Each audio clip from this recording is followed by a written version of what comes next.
있으십니까? 오늘 우리가 보게 될 포로 귀한 공동체의 영적인 모습은 우리의 기대를 완전히 무너뜨릴 정도로 처참한 것이었습니다. 그 상황을 배경을 살펴보면 이래요. 남유다가 바벨론에게 망한 후에 그 백성들은 약 70여 년간 포로 생활을 합니다. 예레미야에게 약속하신 때가 되어서 하나님께서 백성들이 그 포로지에서부터 유다 고향 땅으로 돌아오게 하시죠. 그렇게 1차로 귀환한 백성들이요, 스룹바벨과 여호수아를 중심으로 이곳저곳에 정착하고, 그리고 무너졌던 예루살렘 성전을 다시 짓기 시작합니다.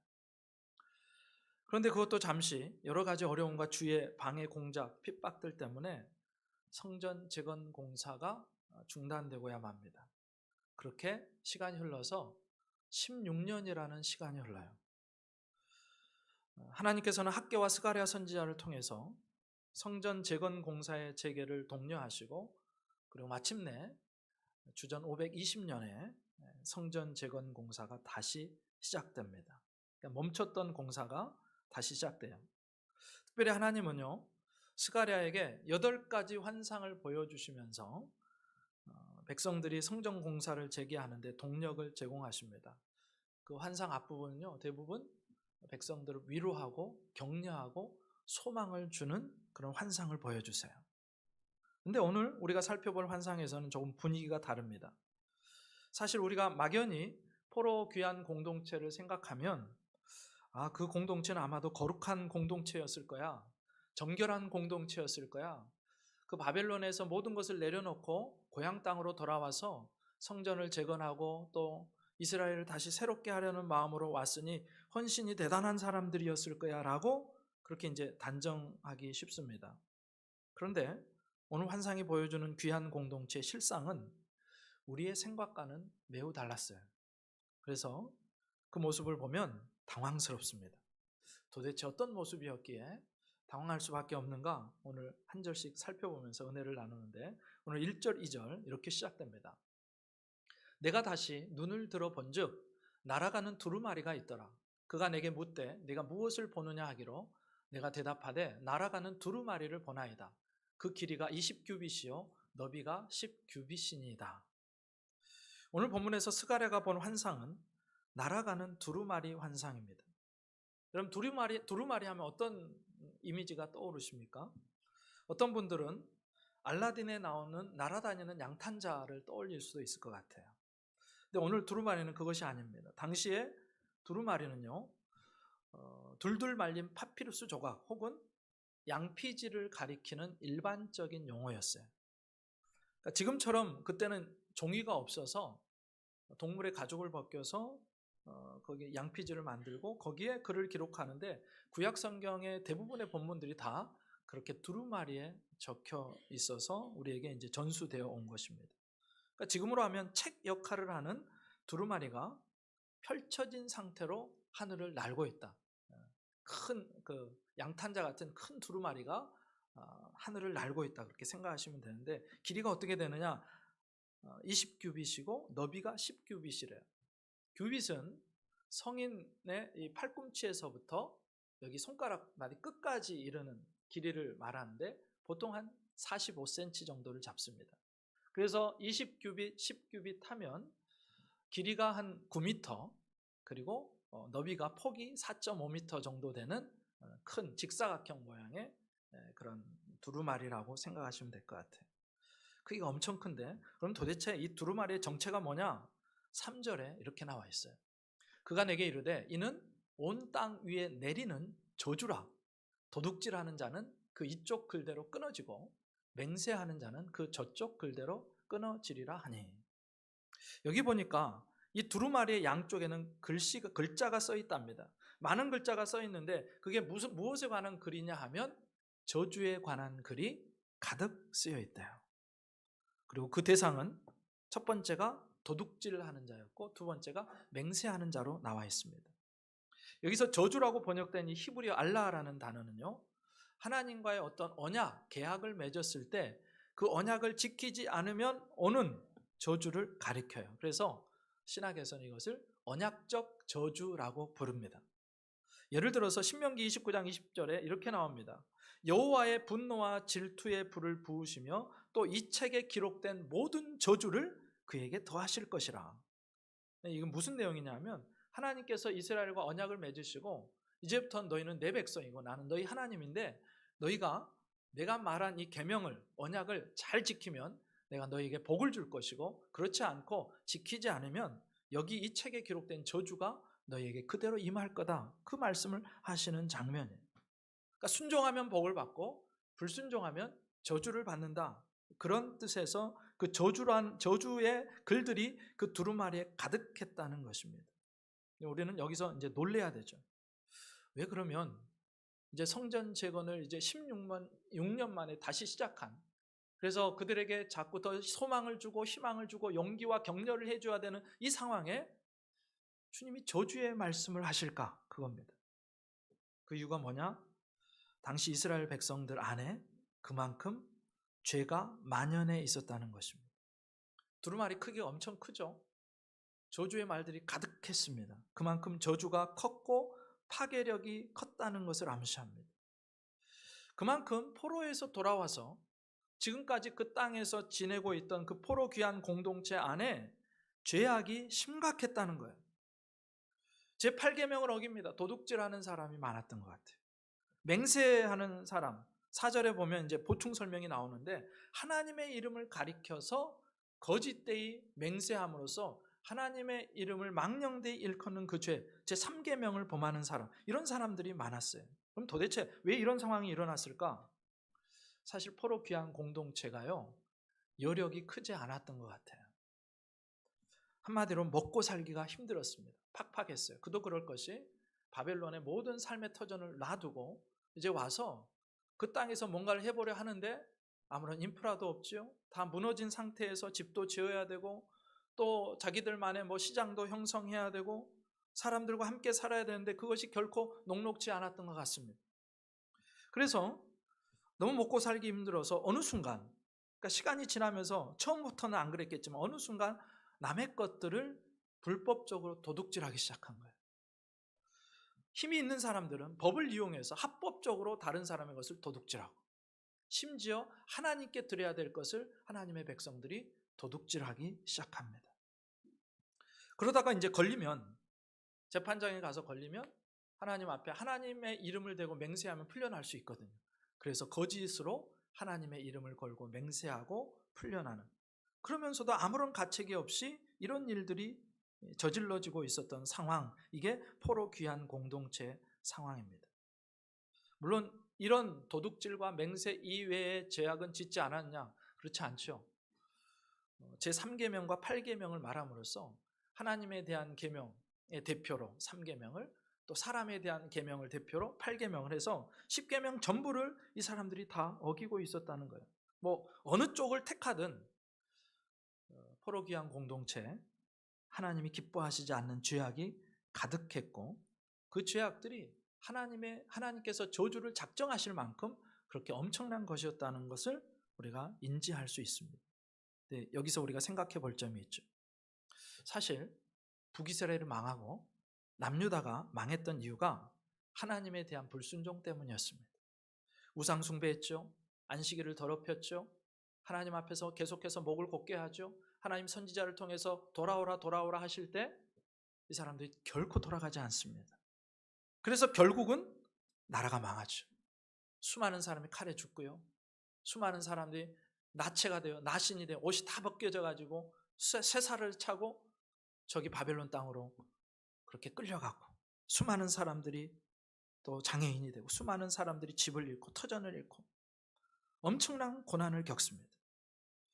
그러면서 이제 그곳에 가서 이 사람들이 회개하죠. 하나님, 우리가 주님 앞에 죄를 지었습니다. 우리가 불순종했습니다. 우상 숭배했습니다. 이 비극적인 결과가 다 우리의 죄 때문입니다. 우리 조상의 죄 때문이다. 하나님 앞에서 고백했어요. 그래서 그 기나긴 포로 생활, 약 70년의 포로 생활은요, 과거의 잘못을 성찰하고 하나님께 회개하고 구원과 회복을 고대하는 그 연단의 시간이 되었어요. 바벨론이라는 그 포로지에서 그들이 얼마나 죄에 대해서 민감하고 하나님 앞에서 우리는 이렇게 살아야겠다 다짐했을지 모릅니다. 우리는 하나님께 신실해야 돼. 우리는 우상을 섬기면 안 돼. 우리는 마음을 다해서 하나님 말씀 앞에 순종해야 돼. 하나님 앞에 정결해야 돼. 그렇지 않으면 또 우리는 이런 고통을 당하게 될 거야. 얼마나 마음속에 깊이 다짐하고 세월이 흐르면서 주님 앞에 서려고 노력했겠어요? 그런데 막상 돌아와서 생활하면서 경제적인 어려움이 오고 이런저런 일들이 발생하고 또 주위에서 자기들을 핍박하고 그러니까 어느 순간 죄의 유혹들이 그들에게 찾아오기 시작하는데 그 죄의 유혹에 완전히 넘어가게 된 거죠. 그럼 사람이요, 죄의 유혹에 처음부터 빠지는 게 아닙니다. 처음에 굳게 마음 먹잖아요. 내가 하나님의 뜻대로 살 거야. 말씀대로 순종할 거야. 내가 하나님을 기쁘시게 할 거야. 그런데 어느 순간 시간이 지나면서 처음에 먹었던 그 마음들이 흐려지기 시작합니다. 결단이 점점점 나사가 풀려지기 시작해요. 생각해보세요. 죄 때문에 나라가 망했고 포로로 갔다가 돌아왔으면 죄로 가면 치가 떨릴 것 같아요. 각오를 새롭게 했을 것 같아요. 결단했을 것 같아요. 그런데 문제가 뭐냐? 돌아온 지 채 20년이 되지 않아서 그런 다짐과 결단은 무너지고 포로 귀한 공동체는 죄의 늪에 빠져 허우적대고 있었다는 것입니다. 하나님의 극약 처방이 아니고서는 안 되는 상황까지 왔다는 거예요. 여러분, 이게 인간의 실상이고 이게 죄의 무서움입니다. 여러분, 죄는요 파괴적이에요. 죄는요 결코 우리를 가만 내버려 두지 않습니다. 한번 찔러보고 또 찔러보고 또 찔러보는데 반응이 없다고 해서 그대로 그냥 나 항복해 하고 도망가지 않아요. 죄는요 아주 끈질깁니다. 그래서 끝까지 물고 늘어져요. 언제까지요? 그 죄 앞에 항복하고 무너질 때까지. 심지어 그 죄의 유혹을 기다리는 순간까지 죄는 우리를 그렇게 물고 늘어진다는 거예요. 20년이 채 안 돼서 이 백성들이요 그렇게 되었다는 거예요. 그리고 이게 인간의 모습입니다.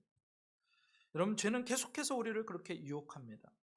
여러분, 우리도요 매주일 하나님 앞에 나와서 예배를 드리면서 얼마나 우리가 결정하고 결단합니까? 이번 주일에는 내가 이번 주간에는 주님 뜻대로 살아볼 거야. 말씀에 순종할 거야. 내가 좀 손해보는 일이 있어도 참을 거야. 그리고 사랑할 거야. 용서할 거야. 그리고 십자가의 길을 따라가 볼 거야. 그런데 그런 기도와 그런 결정과 결단이 무색하게 예배당을 나서는 순간부터 우리는 시험에 들기 시작합니다. 옆에 있는 사람과 다투기도 하고 또는 주차 문제로 힘들어지기도 하고 때로는 또 부부 사이에 언쟁 때문에 힘들어지기도 하고 또 삶의 현장 가운데 가다 보니까 타협해야 될 일이 많아지고 그런 심지어는 죄의 그 달콤한 유혹을 내 자신이 기다리고 있는 그런 모습까지 우리가 발견하게 돼요. 그래서 답이 없어요. 답은요 깨어있는 수밖에 없어요. 우리가 매일매일 주님 앞에 깨어있지 않으면 우리가 매일매일 주님의 십자가를 붙들지 않으면 어느 순간 나도 모르게 죄가 나를 계속해서 찌르는 그 유혹에 어느 순간 넘어가고 말게 된다는 거예요. 저와 여러분이요 끝까지 성령님을 의지하고 성령께 사로잡혀서 죄의 유혹을 이기고 승리할 수 있기를 주님의 이름으로 축복합니다. 하나님의 은혜가 아니면 안 되는 거예요. 육신의 능력으로는 안 됩니다. 나를 구원하시고 내게 죄를 이길 힘을 주는 십자가 앞으로 나가지 않으면 우리도 어느새 나도 모르는 사이에 이 귀한 공동체 백성들이 처음에는 얼마나 정결했겠어요. 얼마나 순수했겠어요. 얼마나 하나님 나라를 세워보고 싶고 얼마나 성전에서 예배드리고 싶은 열망이 있었고 얼마나 하나님을 기쁘시게 하고자 하는 열망이 있었겠느냐고요. 그런데 그것도 시간이 지나면서 이런 모습으로 변질되더라는 것입니다. 이게 인간의 실상이에요. 그래서 예레미야 선지자는 그런 이야기를 하잖아요. 구스인, 아프리카 족속 중에 하나인데 구스인이 어떻게 그 피부를 바꾸게 변하게 할 수 있겠느냐. 표범이 어떻게 그 반점을 없앨 수 있겠느냐. 얼룩말이 어떻게 그 자기의 얼룩을 없앨 수 있겠느냐. 할 수 있을진데 악에 익숙한 너희도 선을 행할 수 있으라. 무슨 말입니까? 죄인은요 본성상 악으로 치우칠 수밖에 없다는 거예요. 본성이 나오게 되어 있다는 거예요. 그 본성을 이기는 길이 뭐냐? 죄의 유혹을 끊임없이 내게 밀려오는 죄의 유혹을 이기는 길이 뭐냐? 십자가밖에 없다는 것입니다. 성령밖에 없는 줄 믿습니다. 그래서 깨어 기도하면서 성령 충만함으로 저와 여러분 죄를 이기는 삶을 살 수 있기를 주님의 이름으로 축복합니다. 근데 이제 이들은 이 상황이 그렇지 못했던 것 같아요. 결국 도둑질, 거짓 맹세, 그것 때문에 하나님의 저주가 이제 찾아오기 시작하는데 4절에 이렇게 나와요. 만군의 여호와께서 이르시되 내가 이것을 보냈나니, 이것은 바로 저주입니다. 두루마리에 가득 적혀진 저주. 이것을 보냈나니 도둑의 집에도 들어가며 내 이름을 가리켜 망령되이 맹세하는 자의 집에도 들어가서 그의 집에 머무르며 그 집을 나무와 돌과 아울러 사르리라 하셨느니라 하니라. 하나님이 저주를 보내신대요. 그 저주가요, 도둑의 집에도 들어가고요, 그 저주가 하나님의 이름을 망령되이 일컬으며 맹세하는 자의 집에도 들어갑니다. 말씀에 불순종하는 자들의 집에 언약적인 저주가 찾아가요. 두루마리니까, 날아다니니까 얼마나 빠르게 날아다니겠어요. 한 곳도 벗어날 곳이 없다는 것입니다. 그 집에 머무르게 된다는, 그 집을 사르겠대요. 나무와 돌이요, 당시 그 집을 짓는 가장 중요한 재료들입니다. 다 불태워 없애겠다, 하나도 남기지 않겠다, 하나님이 진노를 그렇게 쏟아 부으시겠다, 그런 말씀입니다. 무엇을 말합니까? 하나님께서 언약을 어기고 불순종하는 자들 정말로 철저히 심판하시겠다는 거예요. 심판이 무시무시해요. 내 인생 전체가 한순간에 날아갈 수 있다는 거예요. 근데 이런 저주를 계속해서 말씀하시는 이유가 뭐냐? 저주받으라고, 저주 가운데 있으라고 말씀하시는 게 아니고, 너희가 지금 이런 상황이니까, 저주가 너희 문 앞에 이르렀으니까 빨리 그곳에서, 그 죄악에서, 그 도둑질하는 자리에서, 십계명을 어기는 자리에서, 언약을 범하는 그 자리에서 빨리 떠나서 내게로 돌아오라, 하나님께 돌아오라, 회개하고 돌아오라. 이 말씀이 저주를 들려주시는 이유입니다. 그 자리에 계속 앉아있으면 죽는다. 그 죄에 계속해서 죄의 유혹에 넘어가고 죄에 빠져있으면 너희 다 죽는다. 그러니 빨리 돌아와라. 지금 포로귀환 공동체는요, 16년간 멈췄던 성전 재건 공사를 시작했어요. 재개한 지 얼마 되지 않았습니다. 아니, 그러니까 더욱 잘한다 해주셔야 될 것 같은데, 하나님은요, 죄를 제거하라고 강력하게 지금 말씀하세요. 저주받을 자리에서 빨리 돌이켜라, 정결하라. 여러분, 성전 건축 이들에게 너무너무 중요한 과업이었습니다. 성전이 있어야 돼요. 거기 가서 제사 드릴 수 있습니다. 그런데 하나님이 보실 때 그 성전 건축보다 더 중요한 것이 있다는 거예요. 무너진 신앙을 건축하는 일이 더 중요한 거예요. 무너진 마음을 건축하는 일이 더 중요한 거예요. 무너진 영혼을 건축하는 일이 더 중요한 것입니다.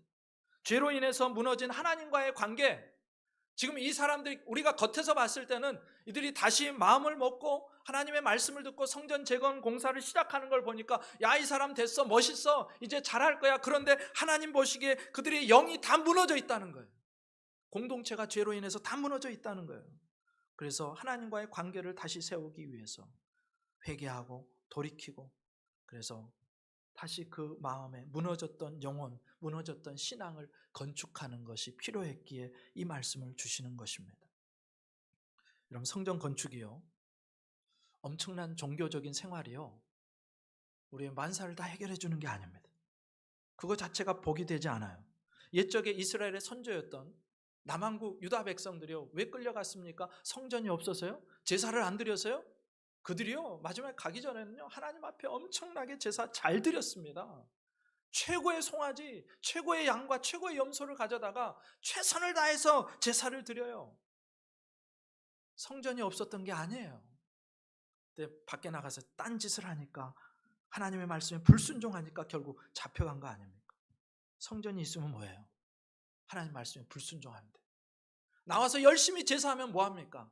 또 나가서 약한 자들을 괴롭히고 어렵게 만드는데, 하나님의 말씀에 불순종하고 안식일을 더럽히고 우상 숭배하고 끝까지 목을 곧게 하니까 결국 그들이 망한 것이죠.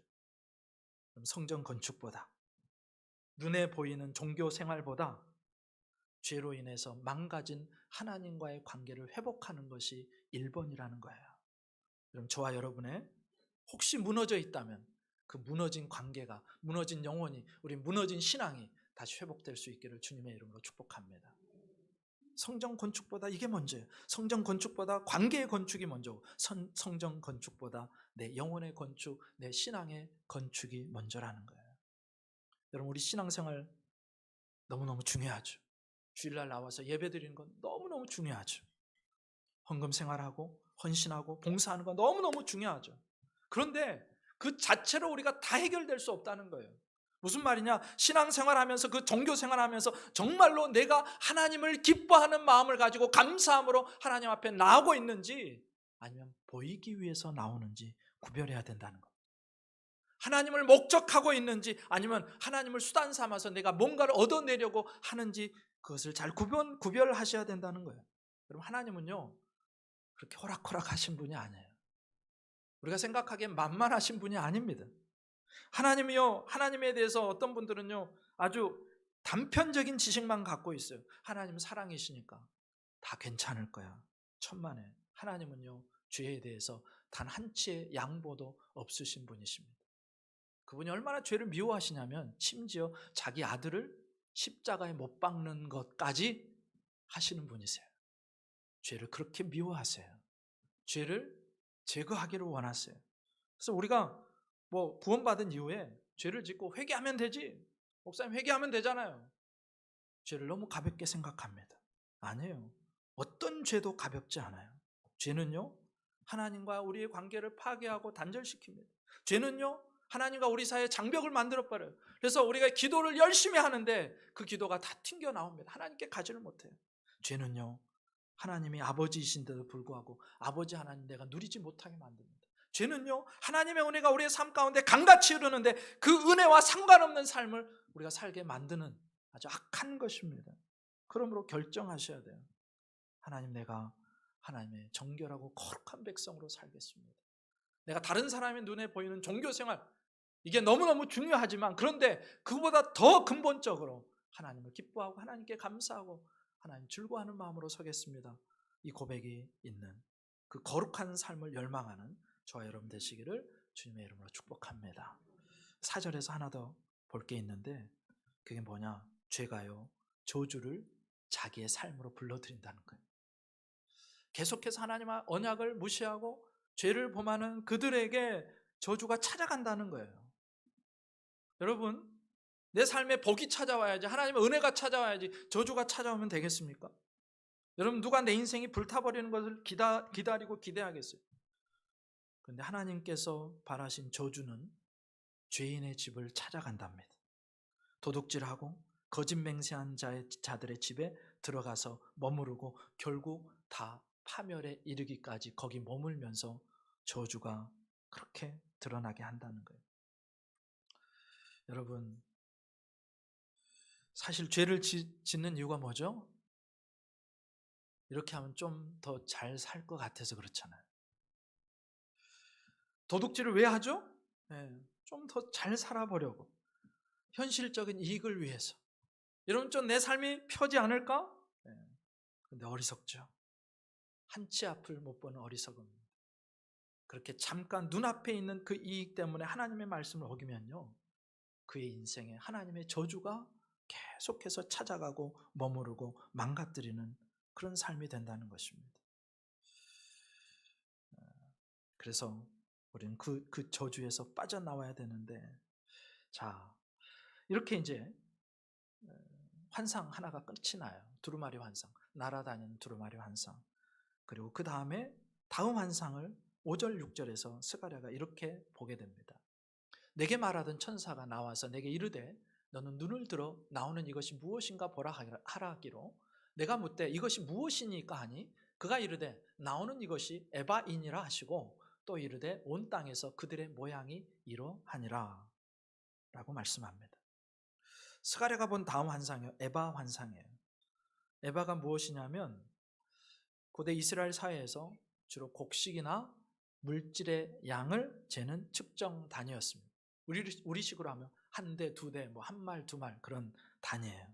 혹은 그 단위에 딱 맞는 부피의 바구니나 용기를 가리켜서 에바라고 불렀습니다. 영어로 뭐 베스킷이라고 불렀다. 그러니까 우리 성경에는 에바로 그대로 번역했는데 이 에바가요 대략 22리터쯤 됩니다. 그러니까 뭐 1.5리터 콜라병을 한 뭐 15개에서 20개 정도 딱 모아놓은 그만큼의 양, 그 정도의 크기, 사이즈라는 거예요. 그렇게 크지 않죠. 그런데 이 스가랴가 본 그 에바의 환상에 기이한 게 하나 있는데 그 안에 누가 있냐면 한 여인이 앉아 있어요. 7절, 8절. 같이 읽어보겠습니다. 시작. 이 에바 가운데에는 한 여인이 앉았느니라 하니 그때 둥근 납 한 조각이 들리더라. 그가 이르되 이는 악이라 하고 그 여인을 에바 속으로 던져놓고 납 조각을 에바 아기 위에 던져 덮더라. 아멘. 이거 보면 이제 이 원래 어순대로 보면 에바를 맡고 있던, 그러니까 이런 뭐 통이 있었던 것 같아요. 에바 한 22리터 정도 되는, 거기에 뚜껑이 납조각으로 딱 막혀 있었는데 그 납조각이 잠시 들립니다. 그래서 봤더니 스가랴가 봤더니 그 안에 한 여인이 그 중앙에 앉아 있는 거예요. 그리고 납조각이 이렇게 들려 나오니까 여인이 에바 밖으로 나오려고 안간 힘을 썼던 것 같아요. 그래서 천사가 그 여인이 밖으로 나오지 못하도록 다시 그 납조각을 그 에바의 그 입구에 딱 봉합니다. 그럼 이 에바 속에 있는 여인이 누구냐? 분명하게 이제 말해주죠. 에바 속의 여인은 악이다. 이렇게 말해요. 악이다. 하나님을 대적하는 악이다. 학자들마다 이 악의 실체에 대해서 다양한 의견을 말합니다. 이 에바니까 도량형이잖아요. 한 대, 두 대, 한 말, 두 말 그런 도량형인데 이것과 관련돼서 이스라엘 백성들이 죄를 많이 지었죠. 에바를 적게 만들어 가지고 떠줄 때는, 퍼줄 때는 적게 주고 또 큰 에바를 하나를 또 만들어서 숨겨놨다가 다른 사람 것을 살 때는 그 큰 에바를 이용하고, 그러니까 그렇게 이익을 취합니다. 그래서 사회 경제적인 악이다 이렇게 얘기하는 사람도 있고요. 이 여인을 보니까 이 여인이 항상 뭐하고 관계가 되어 있냐면 우상 숭배하고 관계되어 있어요. 그래서 이 에바 속의 여인을 가리켜서 악이라고 칭하는데 뭐 사회 경제적인 악, 우상 숭배의 악, 아니면 돌아온 이스라엘 공동체 전체의 악이라고 하는데 뭐 어떻게든 상관없습니다. 하나님이 어떤 분이신가가 중요해요. 에바 속에 악이 나와서 세상에 퍼지는 것을 기뻐하지 않으셔서 그 에바를 납조각으로 덮으셔서 악이 세상에 퍼지는 것을 원치 않는 모습을 보여주시죠. 사람들이 볼 때 세상에 악이 강한 것 같아요. 센 것 같아요. 실제로 그 악을 납조각을 들어서 가두시고 제어하시고 하시는 분이 하나님이시라 천사를 통해서 하나님이 하신다, 그걸 보여주십니다. 강하신 하나님은 악을 제어하시고 악을 당신의 백성들로부터 분리시켜서 따로 떼어두신다는 거예요. 그리고 마침내 그 악을 어떻게 하시냐? 신할 땅으로 옮기신대요. 9절부터 11절에 이렇게 나옵니다. 내가 또 눈을 들어본 즉 두 여인이 나오는데 학의 날개 같은 날개가 있고 그 날개에 바람이 있더라. 그들이 그 에바를 천지 사이에 들었기로 내가 내게 말하는 천사에게 묻되 그들이 에바를 어디로 옮겨가나이까 하니 그가 내게 이르되 그들이 신할 땅으로 가서 그것을 위하여 집을 지으려 함이니라. 중국 내면 그것이 제 처소에 머물게 되리라 하더라. 하나님은 어떤 분이시냐면 악을 당신의 백성들로부터 제거하시고 그리고 그 악을 제어하시고 그 악을 분리시키고 그 악을 마침내 심판하시는 분으로 여기에서 묘사를 합니다. 예루살렘에 있던 악을 신할 땅으로, 바벨론으로 먼 거리를 옮기려고 하신다는 거예요. 그래서 이제 천사의 모습이 나오는데, 여인의 모습으로 나오는데 먼 거리를 비행해야 되니까 큰 날개를 가지고 있고요. 그리고 거기다가 그 날개에서 바람이 나온대요. 마치 순풍을 만난 배가, 돛단 배가 그 바람 때문에 목적지에 일찍 가는 것처럼 날개에서 바람이 나와서 두 여인이 바람을 타고 이 악이 가득히 담긴 에바를 저기 신할 땅으로 옮긴다. 그러니까 요약하면 하나님께서 이스라엘 땅에 있는 악을 에바에 다 집어넣어 가지고 납으로 막으신 다음에 그 악의 초소인 신할 땅으로 보내셨다, 이런 뜻입니다. 두루마리 환상과 에바 환상을 같이 보면 하나님은요, 어떤 죄, 어떤 악도 용납하지 않으심을 보여주세요. 심판하신다고 하세요. 그리고 그 죄와 악이 이스라엘 땅에서 완전히 제거되기를 원하셔서 마침내 하나님이 그 악을 완전히 신할 땅, 악의 처소로 보내시고 심판하실 날이 있다. 이게 이제 이 에바 환상이 보여주는 건데, 그런데 왜 하필 신할이라는 땅으로 악을 옮기는 걸까?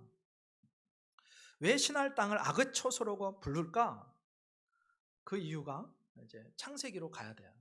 창세기에 이제 원역사 1장부터 11장 부분을 원역사라고 부르는데, 거기 창세기 10장에 가보면 구스라는 사람이 나옵니다.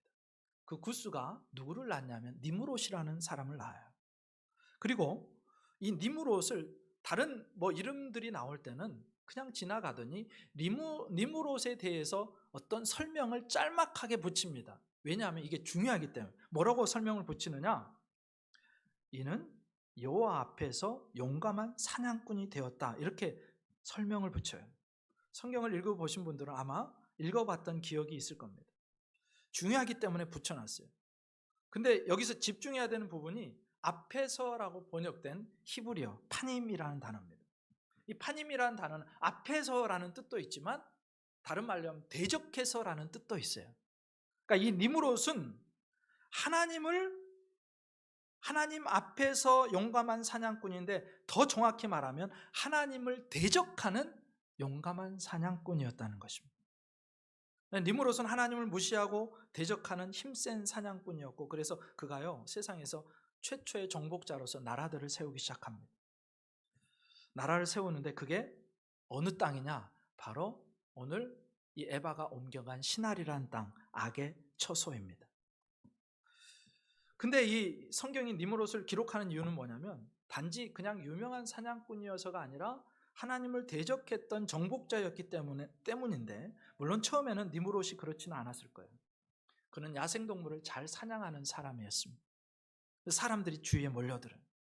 사람들이 어느 순간부터 니므롯을 추앙하기 시작합니다. 그리고 교만해지기 시작해요. 결국 노아의 3대 손이었던 이 니므롯이요, 하나님을 대적하기 시작하고 그 나라를 건설하기 시작합니다.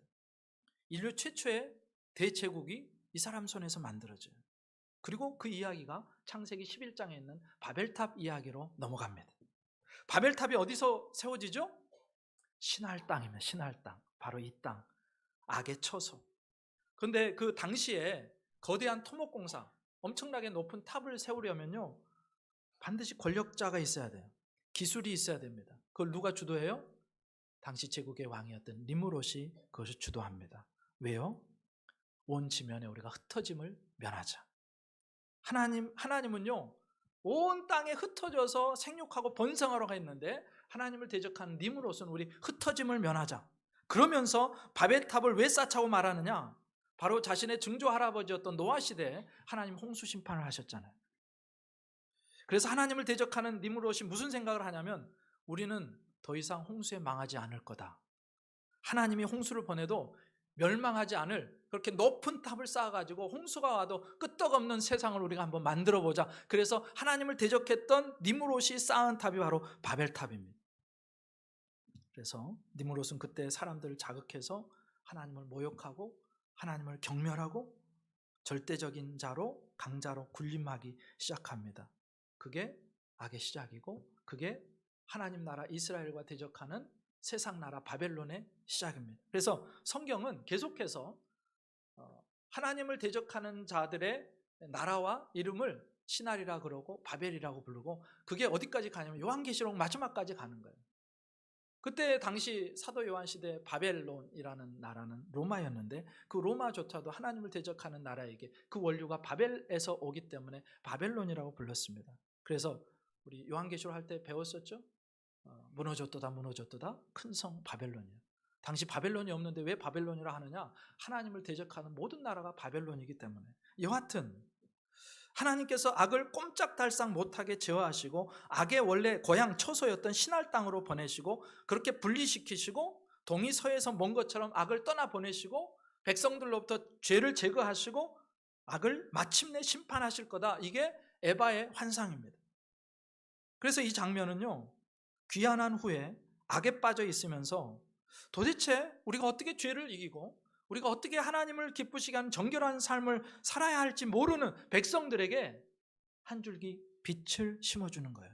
어떤 소망, 어떤 빛입니까? 우리가 지금 이렇게 죄에 사로잡혀서 이렇게 망해가고 있고 하나님이 저주를 보내기 일보 직전인 상황이지만 우리가 다시 하나님께 돌아가면 하나님께서 우리 안에 있는 죄와 악을 제거하셔서 그 에바 안에 담으시고 그래서 신할 땅으로 옮기시고 마침내 심판하신 것처럼 우리로 하여금 악을 떠나서 죄를 떠나서 살게 하시고 죄를 이기는 삶을 살게 하실 것이다. 그리고 우리를 정말 성전처럼 살게 하실 것이라는 소망이 바로 이 에바 환상에 놓여져 있는 것입니다. 당시 상황을 다시 생각해 보면 조상들의 죄 때문에 포로 생활을 했어요. 70년 만에 다시 돌아왔는데 또 조상들의 잘못을 반복해요.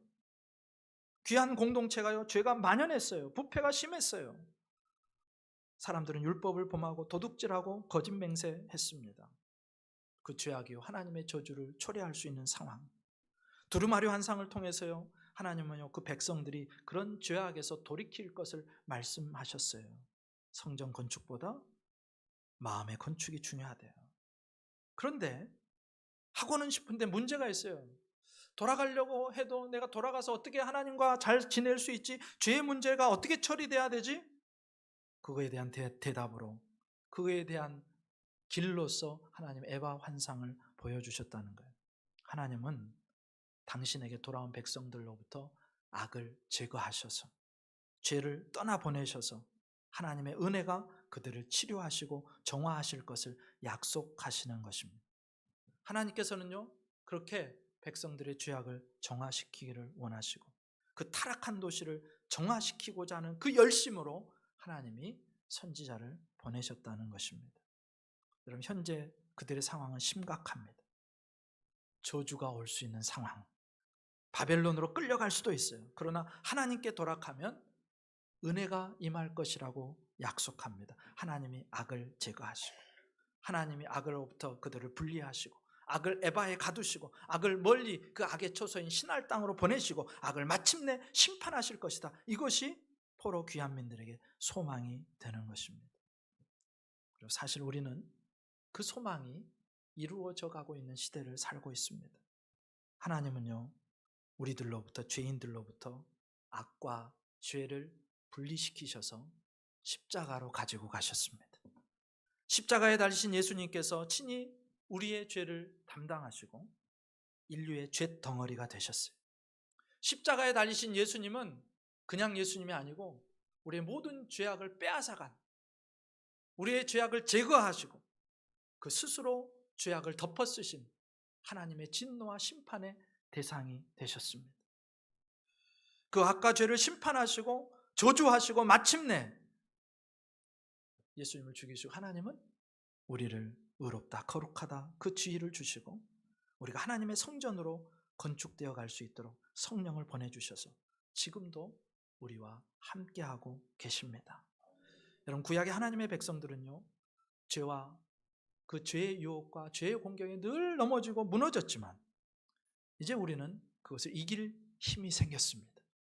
십자가와 부활의 능력이 우리에게 있고 성령께서 우리 안에 내주하시고 그래서 우리가 성령을 의지하고 깨어있을 때 죄는 우리를 함부로 하지 못하면 우리는 넉넉히 죄의 유혹을, 죄의 요구를 이겨낼 수 있는 그런 존재가 되었다는 것입니다.